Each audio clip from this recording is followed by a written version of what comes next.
we say hello to the Red Bulls analyst here on our family of networks, none other than Shep Messing, who I just learned never wears socks. Didn't even wear socks during his wedding day. Only during a game. Shep, great to have you with us. Red Bulls playing really well. A little bit of a rocky start, but 6-1-1 in their last 8. What's been the big difference for them? Yeah, I'll tell you what, Bill and Fernando, they've gotten on a roll. And you would think they'd really have difficulties because their main man, Bradley Wright Phillips, he's been out with an injury. And for the last 4 or 5 years, Red Bull supporters have said, what happens if we lose Bradley Wright Phillips? He could be the best goal scorer in the league.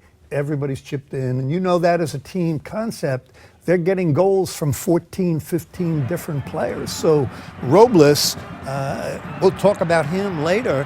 Here's Murillo, the right back, getting forward, and he creates a goal. Again, they're moving without the ball. That man, Danny Royer, I think, has been their most valuable player.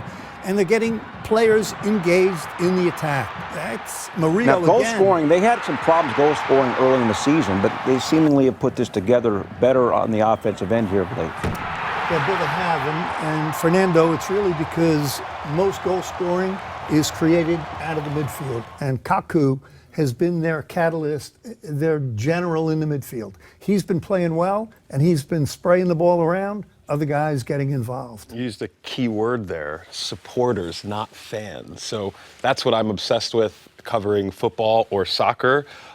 Just tell us a little bit about the atmosphere if you are someone who, for some reason, has still not converted to soccer. It's very hard to describe, and I'm an American kid, born in the Bronx, grew up with American football, baseball, basketball, and that's the crowd, that's the support I'm used to. Until I ended up in the world of international soccer. And it's just unbelievable. And I think I equate it to a visceral, emotional connection to the game. The definition of fanatical, I think, came from fanatical, and soccer, because it's a religion.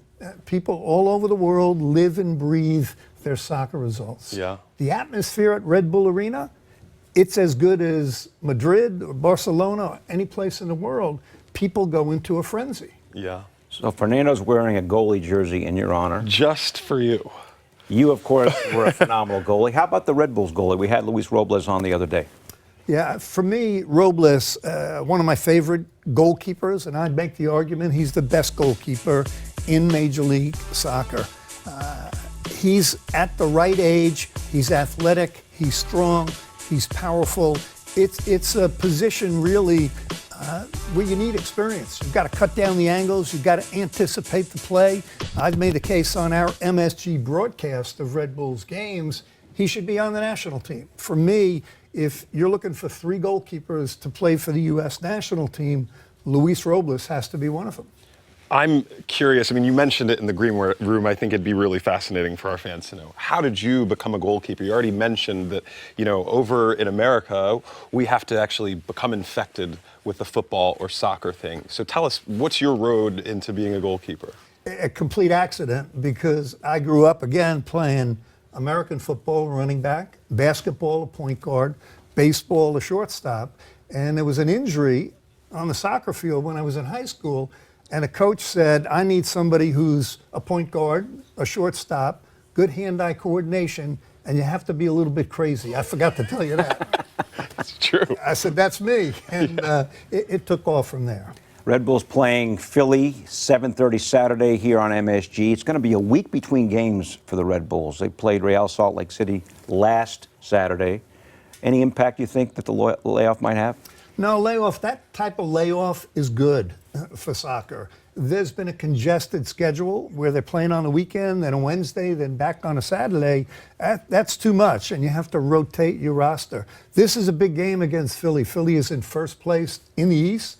They're playing extremely well. But I like this Red Bulls team. Look, again, if you've been a supporter, you've been killing yourself for 20 years with Red Bulls. They've had great teams.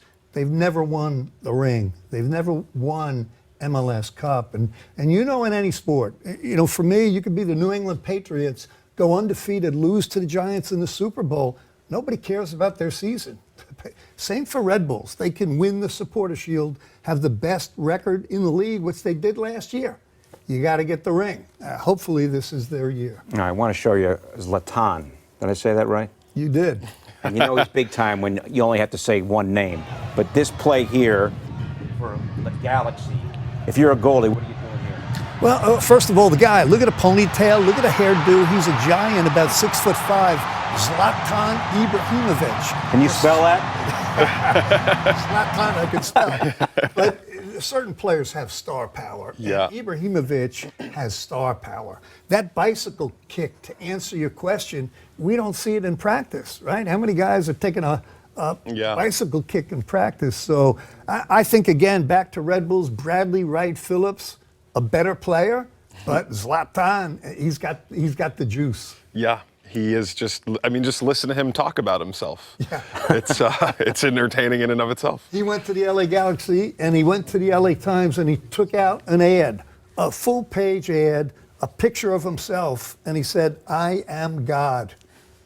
For the spelling bee next year, his last name's going to be one of the worst. Women's World Cup starts Friday. What do you think about Team USA? Well, I'll tell you, it's a real question mark for me. They are certainly one of the favorites, if not the favorite. No doubt about it. For me, there are only 4 teams that have a shot. It's the USA, it's the host country, France, it's England, and it's Germany. The problem is the US, assuming they finish first in group stage, they're going to have to meet France in the quarterfinals. France could be the best team in the tournament. They smacked the US team around in a friendly game in France before. So you don't want to meet them in the quarterfinal. You're going to have to.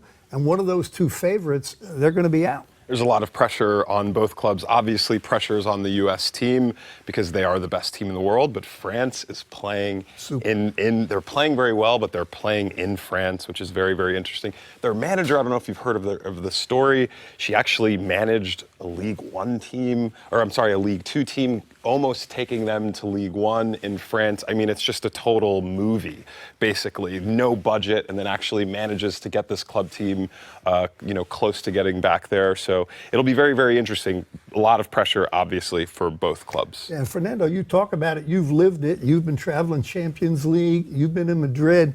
That pressure, Bill, sometimes it works against you because the home field, the home country, France, they're urging their team to do what? Get forward, score goals. And you hear the emotion, you hear the crowd, you want to get forward, and guess what? You better remember to defend. So, look, the one question mark I have for the U.S., and everybody has that question mark, Hope Solo is gone. And Hope Solo has been the person in goal. Alyssa Nair, she's probably a great goalkeeper. We don't know until she does it under pressure at the World Cup, gets the job done. For more great videos from the MSG 150, check out right there. And remember, our show is on Monday through Thursday, 8 to 10:30 p.m. on MSG Network and MSG Go.